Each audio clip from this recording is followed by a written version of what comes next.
দেখুন, আমি চাই, আমাদের দলও চায়, আমি এখনো যে চেয়ারে আছি, আমার দলের চেয়ারেও আছি, আমি as a chairman of all India Trinamool Congress বলছি, আমরা চাই ভোটটা শান্তিতে হোক, মানুষের অধিকার প্রয়োগ করতে দেওয়া হোক।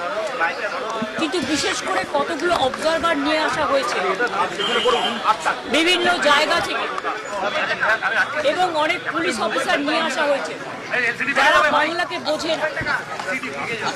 যেমন গতকাল রাত্রে যে অত্যাচার করেছে সারা বাংলা জুড়ে, আমি কিন্তু সারা রাত জেগেছিলাম এবং অবজারভাররা থানায় গিয়ে প্রেসার ক্রিয়েট করছে শুধু আমাদের পার্টিকে টার্গেট করে যে সব তৃণমূল কংগ্রেসের এজেন্টকে গ্রেপ্তার করো। ব্লক প্রেসিডেন্ট, আমার ইউথের ব্লক প্রেসিডেন্টকে সকালেও অ্যারেস্ট করেছিল, আমাকে যার জন্য চেতলা ইয়ে করেছিল, থানায় আমি যাইনি, ববেই গিয়ে ছাড়িনি। এইভাবে বাবাই বাড়িতে কালকে রাত্রিবেলা, বাবাই এটা 17 নম্বর ওয়ার্ডের কাউন্সিলর, এত পপুলার ছেলে এই এলাকায়, তার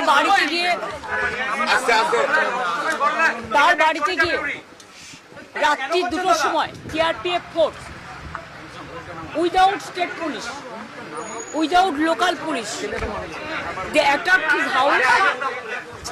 এবং ওর বউ একা বাড়িতে ছিল বাচ্চাকে নিয়ে। ওর বউ যখন বলেছে বাবাই বাড়িতে নেই, সত্যিই ছিল না, পার্টির কাজে অন্য জায়গায় ছিল, তখন ওদের বাড়িতে লাঠি চাঠি মেরে ওর ফোন কেড়ে নিয়ে বলেছে যেন বাবাই যেন কোনো কাজ না করে।